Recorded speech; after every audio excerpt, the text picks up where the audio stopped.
মই মতালিৰ সকলো সীমা চেৰাইছে বিভাজনবাদী বাঙালী নেতাই বৰাকৰ ঠায়ে ঠায়ে পৃথকীকৰণৰ দাবীত সুউচ্চ হৰ্ডিং মন কৰক শিলচৰৰ বাটে পথে থকা এই হৰ্ডিংবোৰলৈ য'ত বাঙালী ভাষাত লিখা হৈছে পঞ্জীয়নভুক্ত 4 লাখ নিবনুৱাই বিচাৰে জীৱিকা সমাধানৰ এটাই পথ বৰাক পৃথকীকৰণ অসমতে থাকি এই চৰম বিভাজনকামী হৰ্ডিঙৰ জৰিয়তে বিভাজনৰ বিষবাস্প বিয়পাবলৈ দুঃসাহস কৰিছে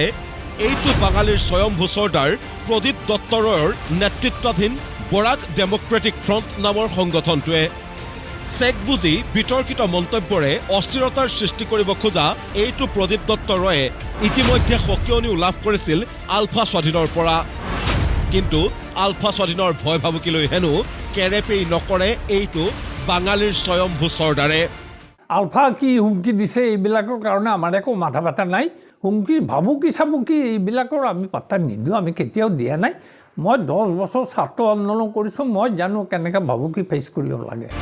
এতিয়া শুনক কিয় বৰাকৰ 3 জিলাত এনেদৰে বিভাজনৰ বিষবাস্প বিয়পাইছে অসমৰ সম্প্ৰীতিত খুঁত মাৰিব খোজা এইটো বিষাক্ত সাপ সদৃশ নেতাই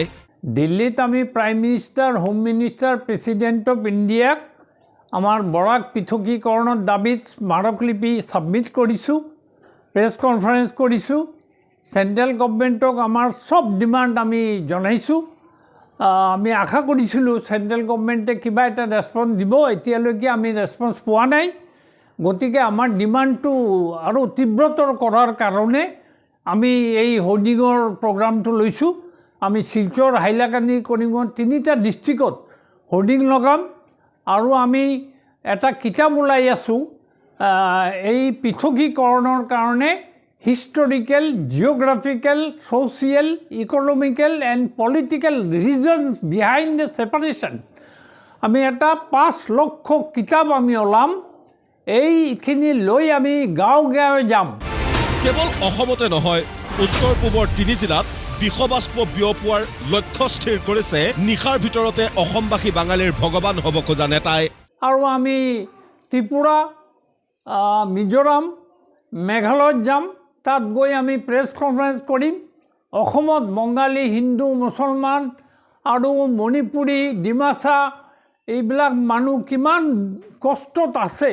আমি কিমান ডিপ্ৰাইভ হৈ আছোঁ অসমত থাকি সেইটো লৈ আমি তাতে পাব্লিচিটি কৰিম আমি তাৰ চিফ মিনিষ্টাৰৰ লগতো 3টা ষ্টেটৰ চিফ মিনিষ্টাৰৰ লগতো কথা পাতিম আমাৰ ডিমাণ্ড যেতিয়ালৈকে ফিল আপ নহ'ব আমাৰ আন্দোলন চলিয়ে থাকিব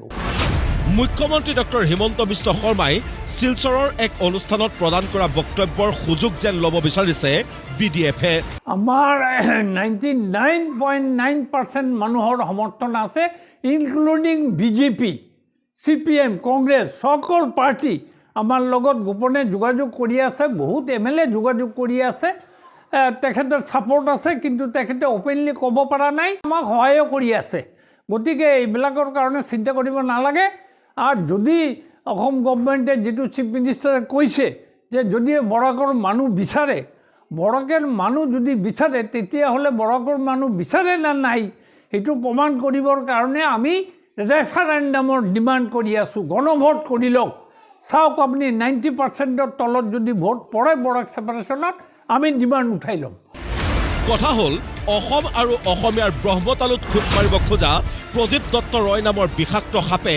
এয়াই যে প্ৰথম বিতৰ্কিত মন্তব্য কৰিছে সেয়া নহয় অসমীয়া ভাষাৰ হৰ্ডিঙত ক'লা ৰং সনাৰ পৰা আৰু বহুতো অসম আৰু অসমীয়া বিৰোধী কাৰ্যকলাপত সময়ে সময়ে লিপ্ত হৈ আহিছে এইটো বাঙালী নেতা কিন্তু